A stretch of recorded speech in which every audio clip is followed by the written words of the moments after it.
महर्षि दयानंद सरस्वती जी ने अमर ग्रंथ सत्यार्थ प्रकाश की रचना की है, जिसका स्वाध्याय हम सभी प्रतिदिन करते हैं। अभी तृतीय समोल्लास का स्वाध्याय चल रहा है। कल हम सबने स्वाध्याय किया था कि अर्थ कामेषु सक्तानां धर्म ज्ञानम विधीयते धर्मम जिज्ञासमानानां प्रमाणं परमं श्रुतिः। जो पुरुष सुवर्ण आदि रत्न और काम स्त्री सेवन आदि में नहीं फंसते हैं, उन्हीं को धर्म का ज्ञान प्राप्त होता है। धर्म का ज्ञान किसको प्राप्त होगा?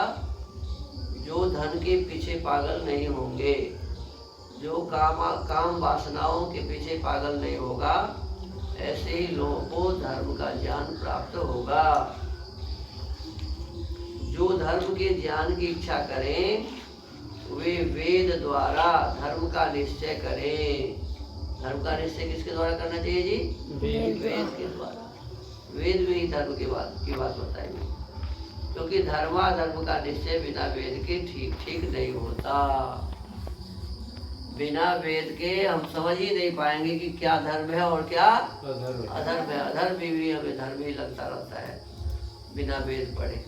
इसलिए हमें श्रद्धा पूर्वक वेद को पढ़ना चाहिए।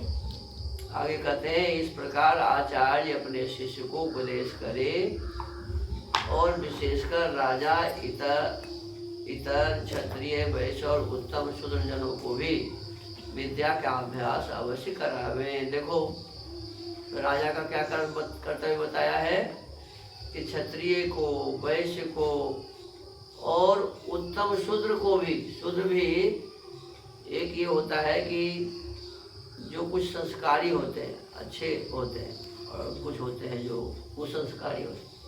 तो जो संस्कारी शूद्र हैं उनको भी विद्या का अभ्यास अवश्य करावे, ऐसा लिखा हो।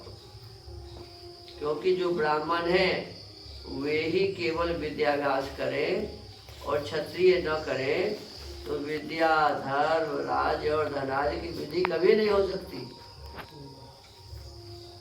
केवल ब्राह्मण पढ़े और सब कोई सब अनपढ़ रहे, तो कहते हैं फिर न तो विद्या को बढ़ाया जा सकता है, न क्षत्रिय आदि का काम हो सकता है, न ब्राह्मण के काम चल सकते हैं। देखो, ब्राह्मण का भी काम कैसे चलेगा? उसकी रक्षा करने वाली चाहिए, उसको भोजन कराने वाले चाहिए, उनकी सेवा करने वाली चाहिए। तो जब शूद्र समझदार रहेगा तभी तो उनकी सही से सेवा हो सकेगी।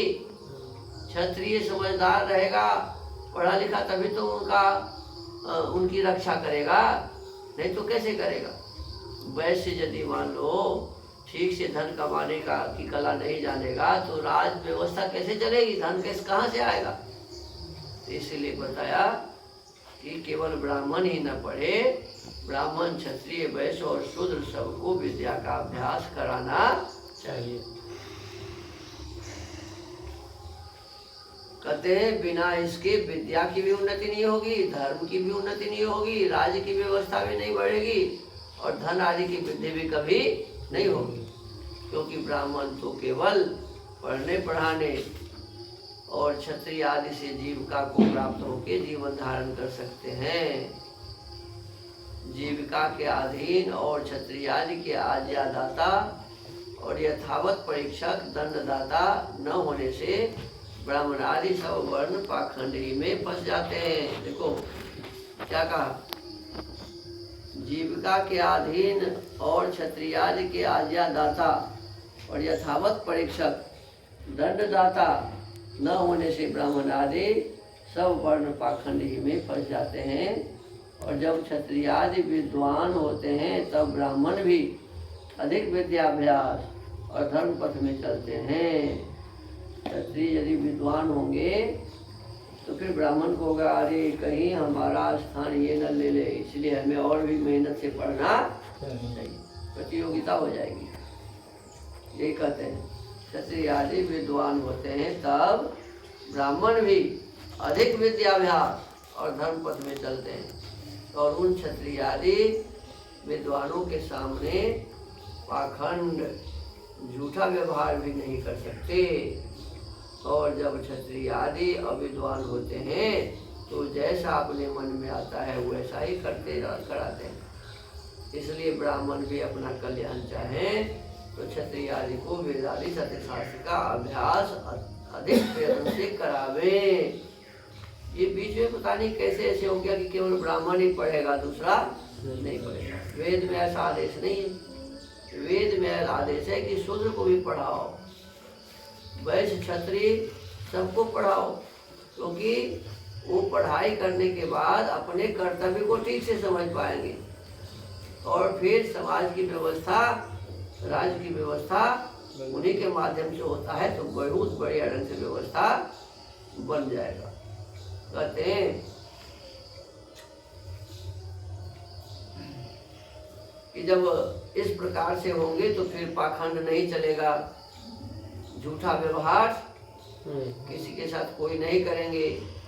क्षत्रिय आदि अविद्वान, और जब क्षत्रिय आदि अविद्वान होते हैं तो वो जैसा अपने मन में आता है वैसा ही करते कराते हैं।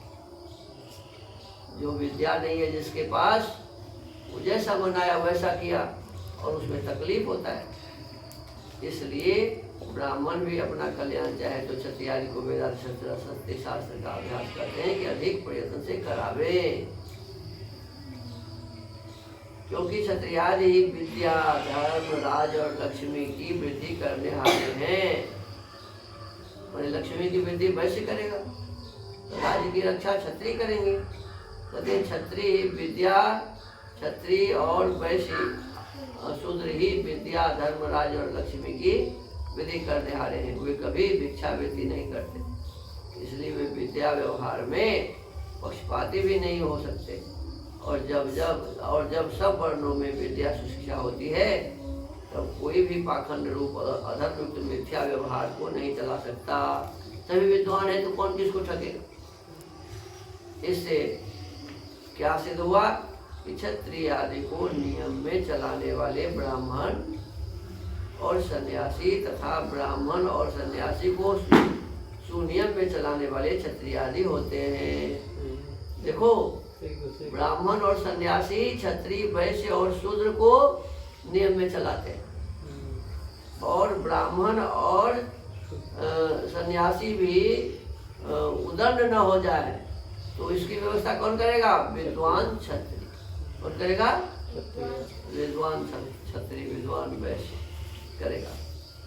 तो कहते हैं क्षत्रिय आदि को नियम में चलाने वाले ब्राह्मण और सन्यासी तथा ब्राह्मण और सन्यासी को सुनियम में चलाने वाले क्षत्रिय और वैश्य शूद्र होते हैं।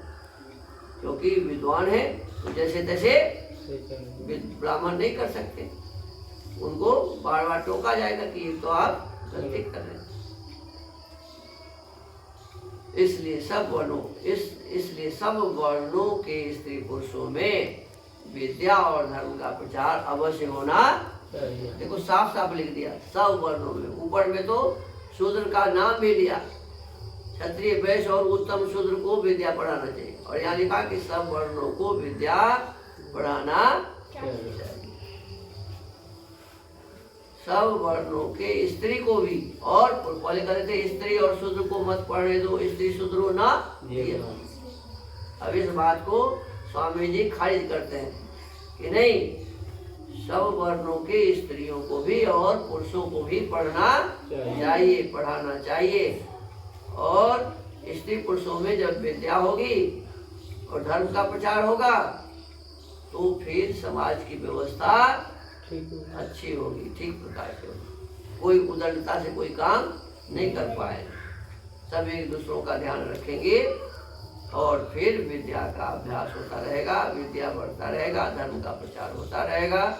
तो हमें बड़े ही मेहनत और परिश्रम से सबको, स्त्री हो पुरुष हो, किसी भी वर्ण का हो, ब्राह्मण क्षत्रिय वैश्य और शूद्र, सबको विद्या का अभ्यास और सब में धर्म का प्रचार अवश्य करना चाहिए।